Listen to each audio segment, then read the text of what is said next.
Abra as escrituras no Evangelho segundo São Lucas, capítulo 2, a partir do verso 21. Evangelho segundo São Lucas, capítulo 2, verso 21. Complementando-se os 8 dias para a circuncisão do menino, foi-lhe posto o nome de Jesus, o qual lhe tinha sido dado pelo anjo antes de ele nascer. Completando-se o tempo da purificação deles, de acordo com a lei de Moisés, José e Maria o levaram a Jerusalém para apresentá-lo ao Senhor. Como está escrito na lei do Senhor, todo primogênito do sexo masculino será consagrado ao Senhor, e para oferecer um sacrifício, de acordo com o que diz a lei do Senhor, 2 rolinhas ou 2 pombinhos. Havia em Jerusalém um homem chamado Simeão, que era justo e piedoso, e que esperava a consolação de Israel, e o Espírito Santo estava sobre ele. Fora-lhe revelado pelo Espírito Santo que ele não morreria antes de ver o Cristo do Senhor. Vamos ler comigo o verso 26. Fora-lhe revelado pelo Espírito Santo que ele não morreria antes de ver o Cristo do Senhor. Movido pelo Espírito, ele foi ao templo. Quando os pais trouxeram o menino Jesus para lhe fazerem o que requeriria o costume da lei, Simeão o tomou nos braços e louvou a Deus, dizendo: Ó soberano, como prometeste, agora podes despedir em paz o teu servo. Pois os meus olhos já viram a tua salvação, que preparaste à vista de todos os povos, luz para a revelação aos gentios e para a glória de Israel, o teu povo. O pai e a mãe do menino estavam admirados com o que fora dito a respeito dele. E Simeão os abençoou e disse a Maria, mãe de Jesus, especificamente a Maria: este menino, Maria, está destinado a causar a queda e o soerguimento de muitos em Israel, e a ser um sinal de contradição, de modo que o pensamento de muitos corações será revelado. Quanto a você, Maria, uma espada atravessará a sua alma. Estava ali a profetisa Ana, filha de Fanuel, da tribo de Asser. Era muito idosa. Tinha vivido com seu marido 7 anos depois de se casar, e então permanecera viúva até a idade de 84 anos. Nunca deixava o templo, adorava a Deus jejuando e orando dia e noite. Tendo chegado ali naquele exato momento, deu graças a Deus e falava a respeito do menino a todos os que esperavam a redenção de Jerusalém, depois de terem feito tudo que era exigido pela lei do Senhor, voltaram para a sua própria cidade, Nazaré, na Galiléia. O menino crescia e se fortalecia, enchendo-se de sabedoria, e a graça de Deus estava sobre ele. Palavra do Senhor. Vamos sentar. E estejamos atentos. Eu peço uma coisa a você. Duas coisas. Vamos fazer aqui o que a gente chama na educação de contrato educacional. Aqui. Vamos fazer um contrato de aprendizagem. Eu prometo que eu vou ser sucinto, direto, e vou dar o meu melhor. E você promete que não vai olhar o celular, nem o WhatsApp, e não vai falar com ninguém. Tá certo? Especialmente quando eu disser alguma coisa, você olhar para o outro e dizer: tá vendo? Não olhe para o seu marido e diga: tá vendo? Você perdeu o seu marido nessa noite. Não diga isso. Deixe que o Espírito Santo fale conosco. Amém, irmãos? Então, vamos lá. Esse é um texto que é pouco explorado. Estamos seguindo o calendário litúrgico, o lecionário da igreja, de toda a igreja do Senhor na face da terra. De todas as denominações usam o calendário litúrgico. Estamos no tempo comum do nosso Senhor Jesus. E aqui o texto do evangelho de hoje vai falar de um momento que tem um significado muito profundo. É o momento que Maria e José pegam o menino e levam Jesus da cidade onde eles moravam, Nazaré, para apresentá-lo a Deus no templo em Jerusalém. O centro de convergência da adoração em Israel, Jerusalém e seu templo. Então Maria pega Jesus junto com seu esposo, agora mais uma vez, saem de Nazaré e vão até Jerusalém. Os 2 primeiros versos do texto, e eu gostaria que o texto ficasse aberto diante dos seus olhos. Os 2 primeiros versos começam aqui com o verbo completar. Olha, observe aí, 21 e 22. Completar, tem alguma outra tradução que seja um outro verbo sinônimo aí? Cumprido, cumprir, completar. Tem algum outro verbo? Cumprir e completar.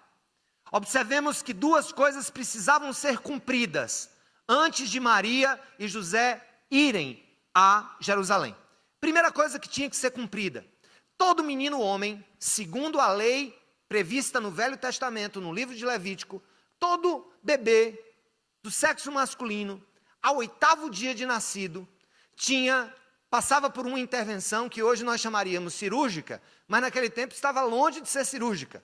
Era algo muito mais cerimonial do que uma técnica cirúrgica. Tá? Há relatos de que nos primórdios de quando foi implantada a chamada circuncisão, era feita de uma maneira muito rudimentar ainda pelos primeiros judeus, lá depois de Abraão. O que era a circuncisão? Pegava-se o prepúcio peniano da criança ali, né? Aquilo que fica sobrando às vezes no pênis do bebê, da criança, e aquilo ali que muitas vezes, hoje, nós chamamos de operação de fimose, que é feita hoje, por razões, às vezes, de questões de evitar infecções ou coisas do tipo, por razões mesmo de melhor conforto do menino. Tirava-se aquela parte, pegava-se aquela parte e se cortava aquela parte. Só que há relatos de que isso teria sido feito nos primórdios da circuncisão com uma pedra afiada. Imagina, pá! Né? Pá! Como você corta o mocotó do boi assim, pá! E não tinha esse negócio de anestesia e tal, e tal, e tal. E o povo diz que a Bíblia é machista, né? A Bíblia é machista. Não, a Bíblia não é machista, pelo contrário. Há casos em outras religiões, na África, no Oriente Médio, em que as mulheres passam por uma circuncisão clitoriana, para que não tenham prazer sexual, porque consideram o prazer sexual como pecado, e biblicamente o prazer sexual não é pecado. Óbvio que foi feito para ser vivido no nosso pensamento e nas escrituras, dentro da constância de um casamento monogâmico. Mas o fato é que a criança, o menino tinha aquilo ali retirado, sofria aquela dor, para simbolizar a aliança de Deus com a humanidade. Circuncisão era o sinal exterior de uma aliança que era feita com o Deus de Israel. E isso, Deus escolheu apenas os meninos para passarem por esse suplício. Então, nesse ponto, tinha que se esperar chegar a 8 dias. No 8º dia, se fazia a circuncisão. No imaginário popular, todo mundo acha que as crianças em Israel eram apresentadas no 8º dia. E isso aqui é um erro de interpretação, não era o 8º. Observe que uma outra coisa tinha que se completar até que os pais pudessem ir ao templo. Leia aqui comigo. Completando-se o tempo da purificação deles, aqui ele vai se referir a Maria e José. De acordo com a lei de Moisés, José e Maria o levaram a Jerusalém. Ou seja, havia um tempo de purificação de Maria e José. Que tempo é esse de purificação de Maria e José? Explico. No livro de Levítico está previsto que o contato com o sangue tornava a pessoa impura para efeitos cerimoniais. Contato com o sangue não era pecado, mas tornava a pessoa impura para chegar na presença de Deus e oferecer sacrifícios. Portanto, Maria estava impura no sentido cerimonial, e isso era a mesma lógica também da mulher que era considerada impura quando menstruava.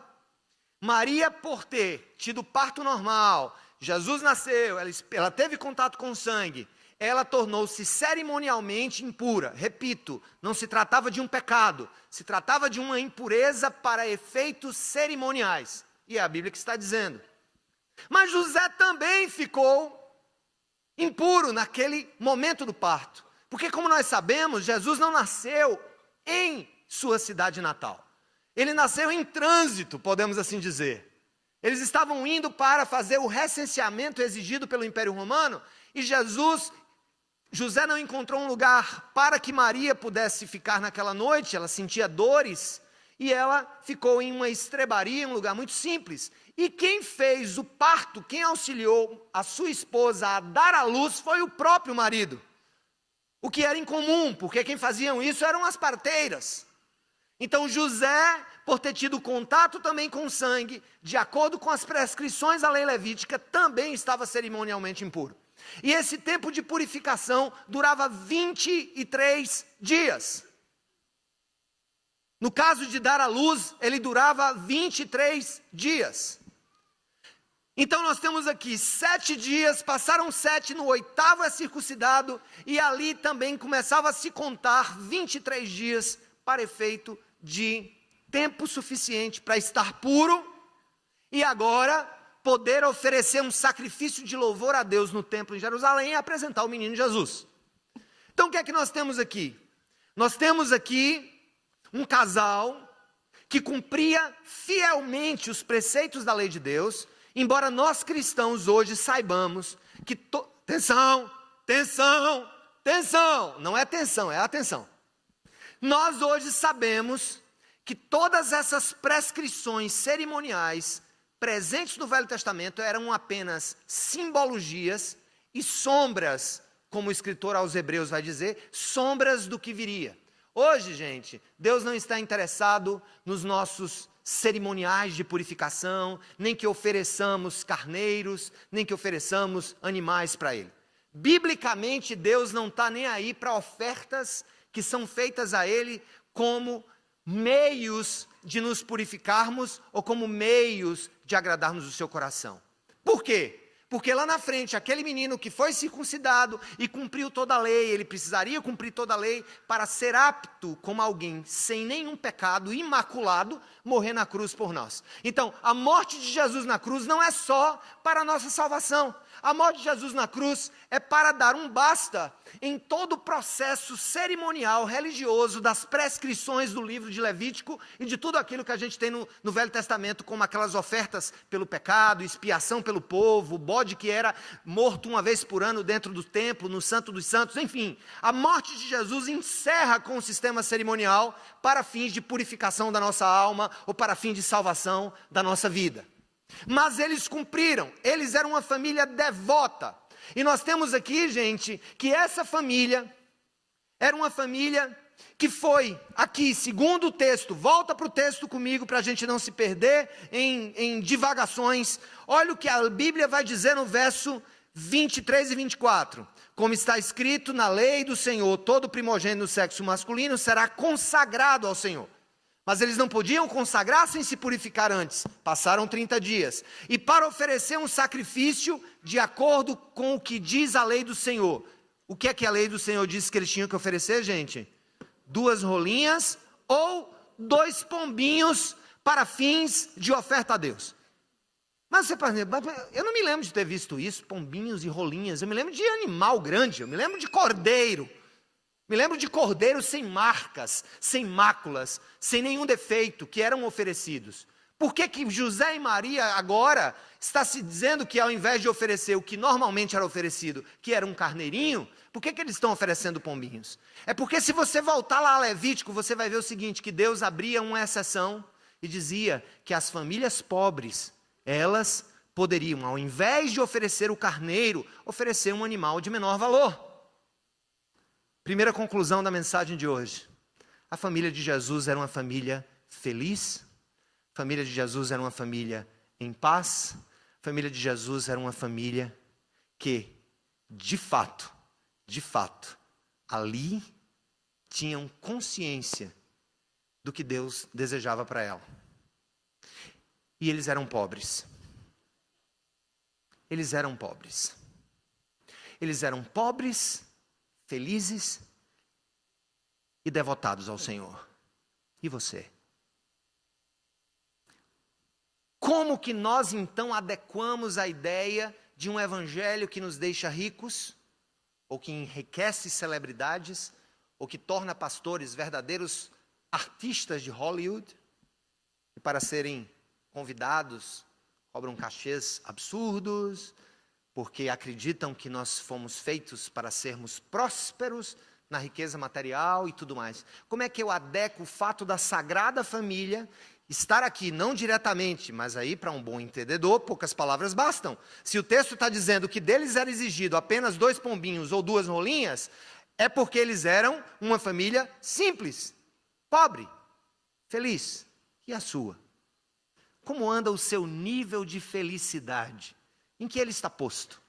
Quanto custa a sua paz?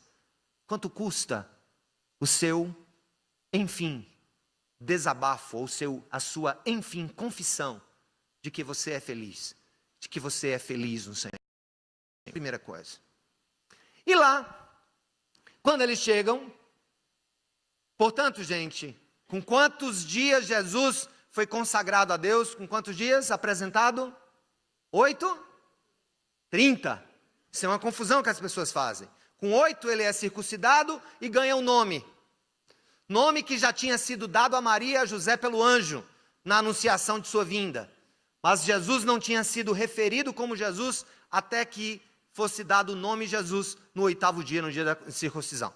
Então eles chegam, Jesus com 30 dias, e vê-se aqui também uma preocupação do Senhor, em saber que por se tratarem de peregrinos, que vinham de lugares às vezes distantes para cumprir a lei no templo, imagina uma criança de 8 dias, recém-nascida, passar por uma viagem tão longa, ainda em fase de adaptação à nova vida, e aí 30 dias, tempo também suficiente para que eles pudessem levar ele já um pouco mais crescidinho e levar até o templo. Então aqui nós temos a contextualização histórico-teológica. Mas agora personagens entram nessa história. Dois e 2 idosos. Aqui para mostrar a importância dos idosos no corpo de Cristo. O idoso não é importante para Deus porque tem o estatuto do idoso no Brasil. O idoso é importante para Deus porque os idosos carregam experiências, valores acumulados e, muitas vezes, uma grande devoção histórica pelo Senhor. E o primeiro dos idosos aqui a entrar em cena é o profeta Simeão. E ele entra em cena por uma razão que a Bíblia vai dizer por quê. Era um homem que havia recebido de Deus, outrora, em algum tempo no passado, a que a Bíblia não se refere muito claramente, tinha recebido uma promessa de Deus. E olha qual foi a promessa que Deus havia dito a Simeão. Veja aqui, por favor, no verso 25 e 26. Leia comigo.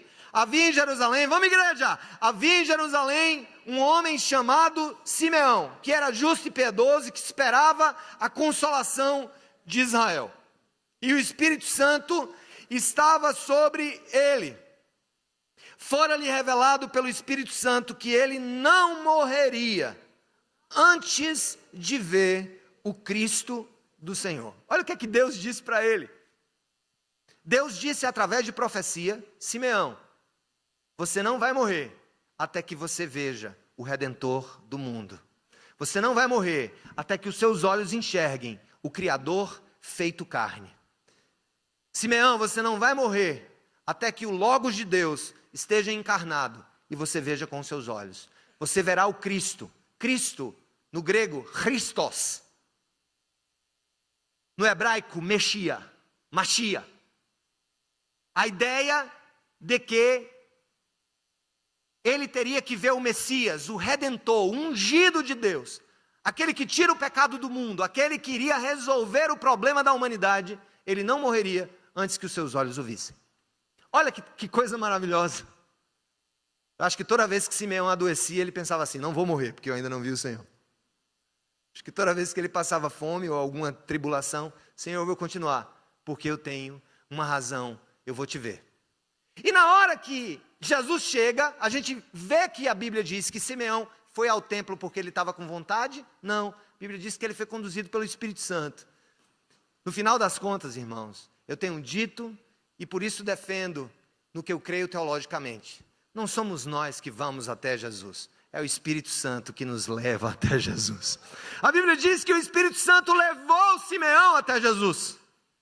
A Bíblia diz que o Espírito Santo levou Simeão para ver aquilo que lhes tinha sido prometido. Também não estou dizendo que assim que Simeão viu Jesus, ele, caiu duro. A Bíblia não fala sobre isso. Mas uma coisa está muito clara nas Escrituras. Simeão tinha uma promessa: você não vai morrer até que você veja o Salvador, até que você contemple aquele que trará paz, que trará redenção, que trará esperança para o mundo. E a Bíblia vai nos dar uma informação a mais. Vamos ler comigo. Verso 28. Leia comigo, por favor. Simeão o tomou nos braços, pegou Jesus nos braços, e louvou a Deus dizendo... E aqui, gente, esse louvor aqui é um cântico que ele canta. É como se eu começasse a cantar uma música com o Cristo nos meus braços. Olha que coisa linda. E ele diz assim: ó soberano, como prometeste, agora podes despedir em paz o teu servo. Ele diz assim: agora eu posso morrer. Agora eu posso morrer, em outras palavras. Muito sucintamente, muito claramente. Simeão tinha uma promessa. Você vai ver a salvação, você vai ver o Salvador, você vai ver o Redentor. Na hora que ele pega o menino nos braços e diz: Senhor, conforme tu prometeste, estou com ele e o vejo com os meus olhos. Pode despedir o teu servo em paz. Agora eu posso morrer em paz. Agora esquece Simeão e olha para você. Se você morrer hoje, você morre em paz? Se Deus te levar na esquina, você vai morrer em paz? Você está em paz com Deus? Você está em paz com o projeto de Deus em sua vida? Se Deus fizer com você na próxima viagem de avião ou de helicóptero, o que Ele fez com Kobe Bryant na semana passada, que repentinamente foi levado, você estará em paz? O que te falta para você ter paz? Qual é o seu projeto de paz? Um diploma? Um mestrado? Um doutorado? Um salário melhor? Um casamento? 2 filhos? 3 filhos? O que faz com que, no teu leito de morte, você possa dizer: eu vou, de fato, em paz. Eu entro nessa nova realidade sabendo que ela não é o fim, é o começo da minha eternidade com Deus. Você tem paz? Você pode dizer hoje que pode morrer em paz. Eu não estou sendo, gente, absolutamente sensacionalista. Eu quero ser realista porque a Bíblia me manda ser realista. Nós vemos um homem que tinha a promessa de que viria o Salvador antes de morrer, e ele com convicção olha para Deus e diz: podes despedir o teu servo em paz, porque eu estou em paz, porque eu vi a tua glória. Eu te digo, eu te exorto, eu te peço, não morra sem conhecer Jesus. Não morra antes que você tenha uma experiência com aquele que morreu por você. Não deixe que a vida te leve por caminhos de falsa esperança e de falsa paz. Quando? E se hoje o Senhor tiver contigo um projeto de despedida? Você está em paz? Você conhece o Salvador? Você conhece aquele que é o Rei dos Reis e que morreu por você? E talvez você comece a pensar no seu coração: eu conheço, eu vi uma historinha na escola bíblica quando eu era pequeno. Talvez você tenha ouvido falar sobre Jesus, mas você não sabe quem é Jesus. Você não tem experiência com a presença de Jesus, com o guiar-se, ser guiado por Jesus, o entender que Ele te criou, que Ele te fez, que Ele te ama, que Ele te formou, que Ele morreu por você, que Ele é Deus que veio ao mundo intervir para que a humanidade viva um futuro eterno de paz. Não morra antes de conhecer Jesus. Eu achava que conhecia Jesus. Eu sempre fui considerado um bom menino pelos meus pais e pelos meus amigos. Devo ter brigado na rua apenas umas 2 ou 3 vezes. Perdi um pedaço de um dente uma vez. Tirei o pedaço do dente de outro outra vez. Mas eu sempre era um menino pacífico, gostava de amigos.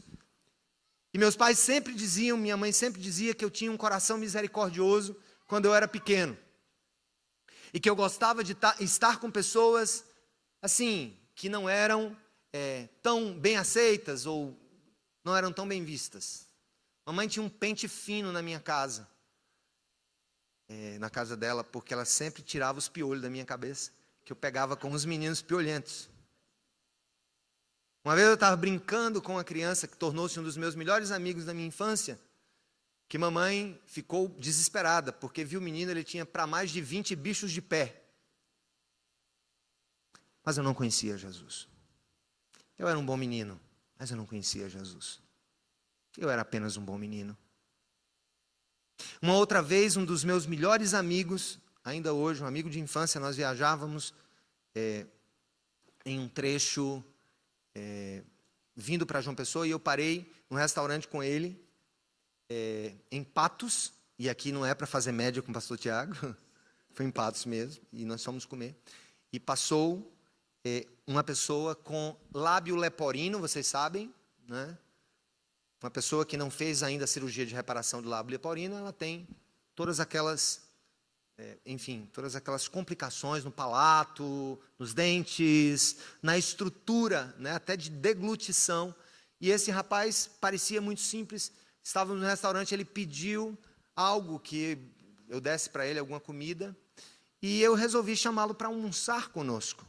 E foi um dos momentos assim mais marcantes da minha vida, porque eu presenciei a dificuldade dele de engolir com o problema que ele tinha na boca. E meu amigo olhou para mim e olhando e disse: "Eu não acredito que você fez isso. Ele está sentado aqui comigo. Sérgio, como é que você faz um negócio desse?" Ele está sentado conosco. Ele ficou espantado com a minha atitude. E desde aquele tempo ele achava que eu era um grande amigo, um amigo confiável, um amigo misericordioso. Mas eu não conhecia Jesus. Aquilo não significava nada no processo da minha eterna salvação. E eu continuei sendo, entre aspas, um bom menino, um bom filho, bom amigo, bom estudante. Mas eu não conhecia Jesus. Se eu tiver que contar o meu passado, eu não tenho nada de extraordinário para dizer para você. Tipo, eu era um bêbado e vivia drogado, hoje estou curado, encontrei Jesus. E perto do carnaval combina mais até com a asa de águia. Eu era meio que normal, mas eu não conhecia Jesus. Comecei a namorar com Samara, ela gostava muito de ir para a missa, e eu ia acompanhado dela, e eu sentava, olhava as músicas, gostava, mas eu não conhecia Jesus. Eu não sabia quem era Jesus, no sentido simeônico da palavra. Se é que vocês me entendem. Eu sabia quem ele era, a sua história, que ele nasceu de uma virgem, que seu pai era carpinteiro e que ele provavelmente também o era. Mas eu não conhecia Jesus. E muitos estão nas igrejas evangélicas, católicas e ortodoxas, lotando seus bancos, participando dos cultos, da Eucaristia, cumprindo os sacramentos, mas não conhecem Jesus, no sentido de entendê-lo, quem de fato ele é para você. Repito, no sentido simeônico. A palavra. Agora eu posso morrer em paz. Agora, Senhor, tu podes me despedir em paz. E uma certa vez, um amigo me chamou para comer uma pizza com Samara, e ele começou a falar de Jesus. Não era conversa de intelectual, porque eu sempre fui muito estudioso, e para mim tinha que ser um convencimento. Eu achava que tem que ser um convencimento muito técnico para que eu acredite e tal.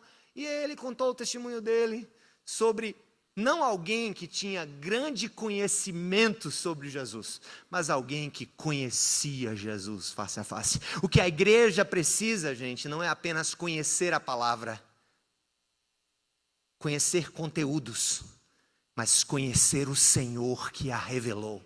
E isso só o Espírito Santo pode nos dar. Você conhece Jesus? Você pode dizer: leva-me hoje em paz, despede o teu servo, que eu estou em paz. E aquele homem agora, ele olha para a família sagrada, ele olha para Maria, olha para José e vai proferir aqui uma profecia. E eu quero que vocês entendam o que ele vai dizer agora para José e Maria. Mas antes disso, vamos falar um pouco sobre como Maria e José ficaram felizes a princípio sobre tudo que Simeão disse sobre o menino. No verso 33, que nós já lemos, nós temos no Sagrado Evangelho O pai e a mãe do menino estavam admirados com o que fora dito a respeito dele. Eu também ficaria. Falar todas essas coisas bacanas sobre o meu filho. E Simeão os abençoou e disse a Maria, mãe de Jesus. Olha o que é que ele diz à mãe de Jesus. Esse que disse agora ter paz para partir. Este menino, Maria, está destinado a causar a queda e o soerguimento de muitos em Israel e a ser um sinal de contradição. Preciso explicar um pouco esse texto. Simeão agora, ele vai dizer aos pais dele que aquele menino seria motivo de queda e de soerguimento. A ideia de soerguimento é a ideia de alguém que foi humilhado e que está sendo agora levantado por Deus. E ao mesmo tempo, a ideia de queda daqueles que se sentem grandes e que Deus os colocará no chão. Está sendo dito por Simeão qual é o método de Deus para salvar alguém. Deus não salva os que se acham grandes e autossuficientes. Deus não salva os bonzinhos como eu, naqueles meus tempos de juventude. Simeão vai dizer para Maria e José que aquele menino que estava nos braços dele seria razão de queda para muitos e de soerguimento para muitos. Todo o sistema religioso que acreditava nas suas próprias ordenanças seria colocado no chão. Toda a ideia de autossalvação, de bondade pessoal, de boas obras salvíficas, toda a ideia que o povo tinha, pelo fato de estar cumprindo a lei de Moisés, de que seriam salvos, por isso Jesus iria colocar para baixo. A Bíblia nos mostra em várias passagens como Jesus se dirigia para os grandes teólogos do seu tempo. Os grandes líderes religiosos, ele olhava na cara deles e ele chamava eles de raça de víboras e de sepulcros caiados, porque por fora, em termos de conteúdo escriturístico, eles eram lindos, mas por dentro eles não conheciam Jesus. Eles não conheciam a palavra que eles pregavam, porque Jesus é o verbo, Jesus é a palavra. Amém, igreja? Simeão vai dizer que aquele menino seria sinal de queda para alguns e de soerguimento para os outros. Eu preciso lhe dizer, como expositor dessa palavra, não confie nos seus méritos. Eu vou repetir, não confie nos seus méritos diante de Deus. Eu vou repetir, você não consegue alcançar as justas prescrições da lei de Deus, por mais religioso que você seja, por mais cumpridor de sacramentos, de ordenanças, do que quer que seja, não confie em si. Porque os que se exaltam em sua religiosidade serão humilhados, e os que são humilhados pela religião serão exaltados. O cristianismo é para os simples, para aqueles que chegam na presença do Senhor de mãos vazias. A gente assim, não chegue na presença de Deus de mão vazia. E tu tem mão cheia, tua mão é vazia. Não há nada em nós que, dependendo de nós, seja suficiente para que Deus nos aceite. Simeão foi cirúrgico ao dizer, esse menino será sinal para queda e para soerguimento, mas também sinal de contradição. Uma má leitura do evangelho pode dizer assim, então Jesus era uma contradição em si? Não, ele é um sinal de contradição. Ou seja, se você vai para o original e em outras traduções você vai entender que o que a palavra está dizendo é que Jesus seria contradito todo o tempo naquilo que ele falava. Porque a religião do seu tempo contradizia o seu modelo simples de salvação e de herança eterna na presença de Deus. O sistema religioso não aceita a simplicidade do evangelho, irmãos. Tem que inventar as coisas. Tem que inventar as campanhas, e não sei o quê, e os graus, e não sei o quê, inventa isso, e vamos para cá, e vamos para cá, e consagra aqui, vai para não sei de onde. O sistema religioso e suas complexidades não cabe no vaso de barro da simplicidade do evangelho. O evangelho é simples. O evangelho é Deus dizendo para mim e para você assim, você não pode, você não sabe, você não consegue, mas eu te salvo mesmo assim. Repito, você não é bom, você é pecador, não há nada que você faça para compensar o seu pecado diante de mim, mas eu te amei antes da criação do mundo e enviei o meu filho para te salvar e para te ter como meu filho e minha filha. Isso é o Evangelho. E era isso que Simeão estava dizendo no meio de uma cerimônia grandemente significativa em termos religiosos. Eu posso até dizer que Simeão talvez tenha sido o primeiro professor de graça ou sobre a graça para a família sagrada Jesus e Maria. Foi o primeiro que, entendendo o Evangelho, ele fala sobre o Evangelho para Maria e para José naquele momento. Mas ele diz mais. Ele vai dizer mais, leia comigo, por favor. No verso 34, olha o que ele vai dizer. E Simeão os abençoou e disse a Maria, mãe de Jesus. Olha o que ele diz a Maria, gente. Nossa, isso aqui é muito complexo. Esse menino está destinado a causar a queda e o seu erguimento, já vimos isso, de muitos em Israel, e a ser um sinal de contradição. De modo, vamos lá comigo, verso 35. De modo que o pensamento de muitos corações será revelado. Quanto a você, eita. Quanto a você, Maria, quanto a você, jovem Maria, uma espada atravessará a sua alma.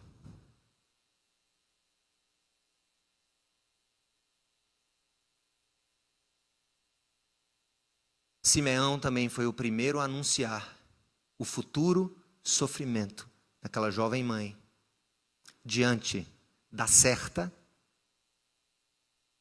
e irrevogável morte de cruz que Jesus passaria. Observa que ele não olha para José, né? E diz: José, teu coração vai ficar partido também. Sabe por quê?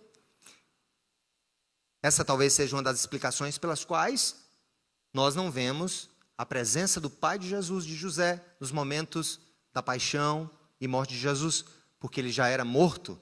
José não teve a dor que Maria sentiu. Muito provavelmente, pelos estudos da tradição, José era mais velho, talvez bem mais velho que Maria. Maria era um adolescente quando teve Jesus. Muito provavelmente entre os 14, 16, 17 anos, nessa faixa. Então ela era muito nova. Quando Jesus tinha 33 anos, ela provavelmente era uma mulher de 40 e tantos, 40 e poucos anos. E ela vivenciou todo o processo do ministério do filho e foi uma das líderes da igreja quando o filho foi aos céus. Irmãos, como pais, e quem teve essa experiência já, sabem que a vinda de um filho e o receber um filho é um dos, talvez, o maior presente que você pode receber em vida. E assim foi com os nossos 3. Mas também vemos que muitos sofrem quando seus filhos são levados. Quando os pais não vão antes dos filhos. Maria é a única pessoa na história da humanidade que ganhou o filho e o perdeu 2 vezes. Ela o ganhou quando deu à luz. Ela o perdeu quando ele foi morto na cruz. E segundo Simeão, teve ela a sua alma traspassada por uma espada. E aqui é óbvio que é metafórico o que ele quis dizer. Mas Jesus teve o seu filho de volta no domingo da ressurreição. Mas a mesma Maria viu seu filho subir aos céus no dia da sua ascensão. Maria ganhou e perdeu Jesus 2 vezes. Isso a torna ultra, hiper, incomparavelmente especial no seu papel de mãe do Salvador. Mas hoje, ela está muito bem, obrigado, na presença do seu Filho, Jesus Cristo, nosso Senhor. Mas o que precisamos entender nessa noite, irmãos e irmãs, é que precisamos de Simeões no meio da igreja. E aqui eu não falo que nós precisamos de gente que venha nos dar notícias ruins. O problema é que a construção do cristianismo pós-moderno, ela é baseada no prazer que o cristianismo pode nos dar. E vocês sabem que nesses 15 anos, nós não vendemos o evangelho nessa igreja. Nós não enganamos as pessoas. de que o cristianismo é algo que nos leva para uma vida fácil, de farturas, de grandes honras, de grandes exaltações, de muito dinheiro no bolso. Não. Precisamos que a igreja entre no equilíbrio entre a verdade nua e crua, de uma vida que precisa ter sentido a partir da esperança da vinda de Cristo, e equilibre essa vida com as agruras que ela traz. Porque assim nós criamos uma geração coesa, firme sobre os pés, e não uma geração que olha para Jesus como um mestre dos magos, ou talvez um Aladim, o gênio da lâmpada de Aladim, ou talvez alguém que vai mexer os búzios e vai, nos dar algo especial, ou nos dizer algo especial. Jesus, essa igreja precisa entender profundamente, que Jesus não é um homem bom apenas da história. Jesus é o Senhor da história, é o Criador de todas as coisas, é o Redentor de todo o mundo. Jesus é Deus, e nós precisamos entender isso. Simeão ali está falando de coisas que talvez Maria não quisesse ouvir. Eu comprei um CD agora, de um rapaz que estava vendendo numa lanchonete. Eu comprei para ouvir, para honrar lá o ministério dele.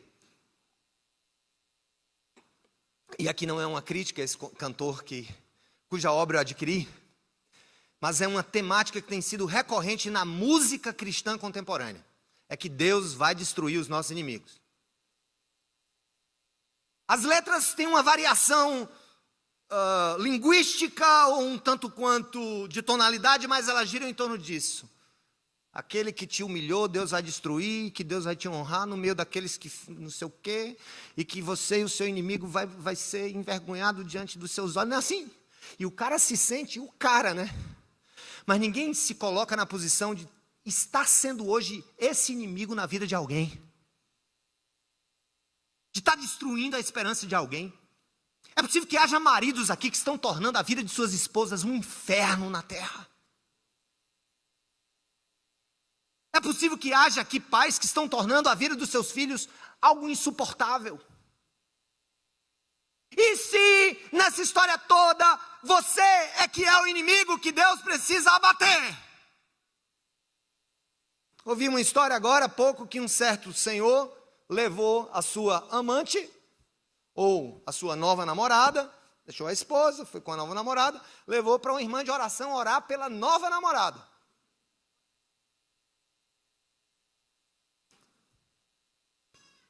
E ele esperando, que ele colocasse na mão e ungisse e tal, botou a mão na namorada. Quando ela botou a mão na namorada, ela virou a mão, botou na cabeça dele.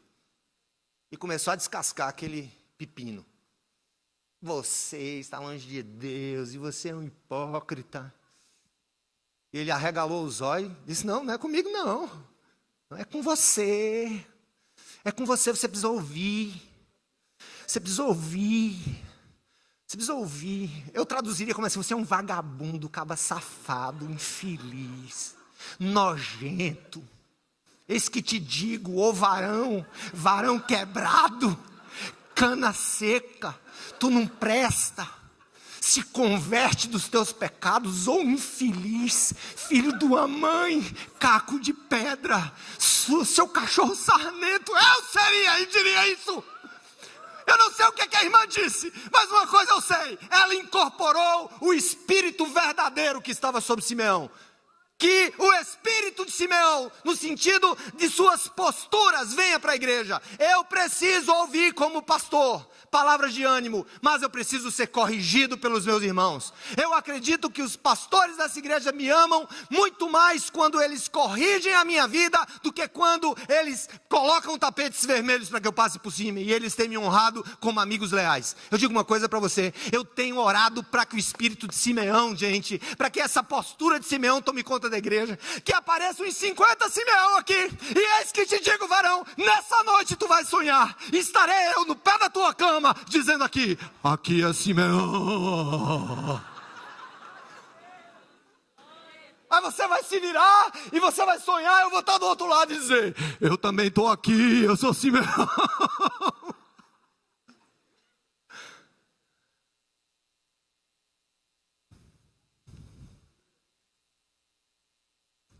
Vamos acabar com isso. Igreja de mimizentos, de vitiminhas de todo mundo. Nós não nos enxergamos, não olhamos as nossas feridas, não olhamos os nossos erros e defeitos. Agora que estamos, entre aspas, no poder, o inferno é sempre o outro. Que sinal nós vamos deixar para o Brasil? Disse no domingo passado, vou dizer de novo, palavras de um amigo pastor, Carlos Bezerra, não sei se é dele, mas o vi publicando. As pessoas têm direito de nos odiar por causa de Jesus em nossa vida. Mas elas não podem odiar Jesus por nossa causa. E aí, irmãos, Simeão olha para Maria, mãe do Senhor, e dá uma notícia que talvez ela não quisesse receber. Você está disposto a ouvir exortações que você não quer ouvir? Não, isso não é para mim. É interessante, quando o cara vem com bênção, olha que Deus vai fazer, aleluia, o cara é comigo, Deus está falando. Se arrependa, seu idólatra, pornógrafo, adúltero, ladrão, esse não é comigo não, é com meu vizinho. E tem mulher que ainda olha para o marido e diz assim, tá vendo? Está lembrado da história do dedo que Jesus disse? Do cisco do olho dos outros?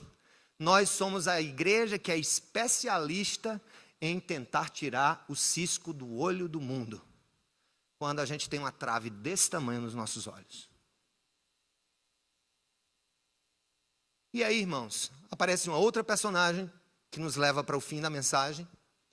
Ana, a viúva. A Bíblia diz aqui, no verso 20, faltando os óculos, no 36, vamos ler comigo, vamos lá. Estava ali também, quem, irmãos? A profetisa Ana, filha de Famuel, da tribo de Asser. Era muito idosa, tinha vivido com seu marido 7 anos depois de se casar. E então permanecera viúva até a idade de 84 anos. Aqui não diz se ela casou depois dos 84. Também não diz que ela morreu aos 84. Então eu não quero fazer aqui especulações. Mas estava viva. Nunca deixava o templo, adorava a Deus jejuando e orando dia e noite. Tendo chegado ali naquele exato momento, deu graças a Deus e falava a respeito do menino. O que é que ela fazia? Vamos lá, gente. Vamos ler comigo o 38. Tendo chegado ali, naquele exato momento, na hora que estava ali aquele negócio, Simeão dando a palavra para Maria, e Maria ainda estava assim, tadinha, quando ela ouviu, meu Deus, meu coração vai ser estraçalhado, vai entrar uma espada na minha alma. Eu acho que aquela pequena devia ter quantos anos ali? Vamos pensar, se ela teve Jesus com 15 anos ali, ela tinha 15 anos, né? 16 anos. Imagina um adolescente ouvir dizer ali por um homem que o seu coração a sua alma ia ser traspassada por uma espada. Então ela estava em processo certamente de recomposição emocional naquele momento, e chega a Ana. Estava ali a profetisa Ana, filha de Fanuel, da tribo de Asser, uma tribo muito, muito, entre aspas, insignificante dentro de Israel. Não era uma das tribos importantes. Tribo de Asser, de Gade, as mais importantes era Judá, era a tribo mais importante, capital Jerusalém. Então ela não era alguém de uma tribo israelense ou israelita tão importante. E aqui, tendo chegado ali naquele exato momento, deu graças a Deus e falava a respeito do menino. A quem? A todos os que esperavam a redenção de Jerusalém. 2 profetas aparecem naquele momento. Um para dizer quem era o menino. Sinal de contradição. Alguém que abateria, levaria. Fala para Maria e depois vem Ana. A história de Ana é a história de uma missionária. Eu posso dizer que se Simeão foi o primeiro professor ali sobre a graça de Deus, naquele momento cerimonial que acontecia no templo, Ana foi a primeira evangelista dos tempos da graça. No sentido de começar a propagar que aquele menino era o Cristo esperado, o E ela começa a falar para todo mundo. E E ela começa ali, eu imagino, ela, olha, ele está ali, ó, ele está ali, ó, ele está ali, o Filho de Deus está ali, ó, vamos lá. Ele nasceu, ele vai trazer esperança para Israel, ele trará esperança para o mundo. E ela começou a evangelizar naquele momento, apontando para Jesus. E eu estou pensando, gente, esse ano precisa ser diferente na nossa igreja. Nós precisamos de Simeões e precisamos de muitas Anas nessa igreja. Deus está querendo profundamente que você abra a boca e fale sobre a salvação que é em Cristo Jesus. Deus quer que todos nós abramos a boca nesse ano. Sempre quis, mas esse ano nós vamos pontuar isso. Nós vamos evangelizar a gente. Nós vamos falar de Jesus. Nós não vamos ter vergonha de falar de Jesus. Se precisar ser Simeão, vamos ser Simeão. Mas sejamos Ana. Sejamos como Ana. Preguemos o evangelho em todas as oportunidades que tivermos. Porque eu vou dizer uma coisa para vocês, gente. Existe um espírito que está tomando conta da igreja brasileira a respeito do futuro e da prosperidade do Brasil. E eu preciso ser, como pastor, ajudar-nos a discernir esse momento. O que é que esperamos? A gente quer menos violência. O que é que a gente quer mais? A gente quer menos abuso de crianças. Amém. Nós queremos o quê? Não, nós queremos que a pauta abortista seja enfraquecida no Brasil. Amém. Nós queremos o quê mais? Não, nós queremos nesse novo governo que, a economia do Brasil cresça e que nós fiquemos ali nos top 5 mais ricos. Queremos entrar na OCDE, no grupo dos ricos. Queremos trazer, combate à corrupção. Amém. Vamos atrás. Gente, estou dentro de todas essas pautas, porque elas são pautas morais e são pautas do reino de Deus. Mas eu vou dizer uma coisa para você. Cesta básica distribuída, casa ganha do governo, financiamentos com juros mais baratos, hospitais com tratamentos mais rápidos, não vão mudar o destino eterno dos brasileiros. Tem muita gente indo para o inferno, com plano de saúde top, com carro top, com casa top, com casamento top, mas que estão caminhando a passos largos para uma eternidade sem Deus. Porque não conhecem a Jesus. Conhecem algo sobre Jesus, mas não conhecem a Jesus. Vocês entendem o que eu estou dizendo? Eu estou convidando a gente a dar um passo atrás e não sermos caridosos, não sermos honestos, não lutarmos contra a corrupção, não desejarmos um sistema de saúde justo, não desejarmos que o país esteja em evidência e seja reconhecido como um país, de riquezas abundantes e de justiça. Quero tudo isso. Mas eu vou dizer uma coisa para vocês. O governo pode dar casa, nós podemos dar casa. O governo pode construir hospital, nós podemos construir hospital. O governo pode criar microcrédito para pessoas saírem da linha da pobreza? Podemos. Empresários juntos cristãos podem fazer isso também. O Estado pode, de alguma maneira, acolher um morador de rua e dar uma casa? Pode, nós podemos também. Mas eu vou dizer uma coisa. O Estado nunca, no passado, no presente ou no futuro, terá a capacidade de intervir no futuro eterno das pessoas. A Europa é rica, sistema jurídico justo, controladorias eficientes, o que se chama de estado do bem-estar social, e nunca esteve tão longe de Deus como hoje. Igreja, o Estado pode dar qualquer coisa a qualquer pessoa, mas só a igreja pode dar ao mundo Jesus, o Filho de Deus, que pode fazer com que todos nós morramos com esperança. Louvado seja o nome do Senhor, que a gente prossiga nessa luta, que a gente saia junto nessa luta, que o Senhor nos ajude a seguir essa luta, para a glória dele, amém?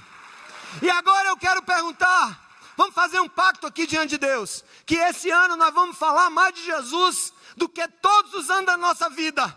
Quem está comigo, levanta a mão aqui.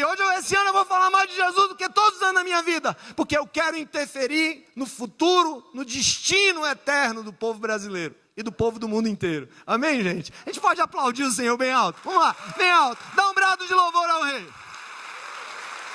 quer dobrado de louvor? Aleluia! Glórias ao nome do Senhor. Que a história da apresentação de Jesus no templo nos ensine coisas valiosas sobre tudo aquilo que aquela família viveu. E que as nossas famílias possam viver essa dádiva que Deus derrama sobre nós. Feche seus olhos, vamos orar.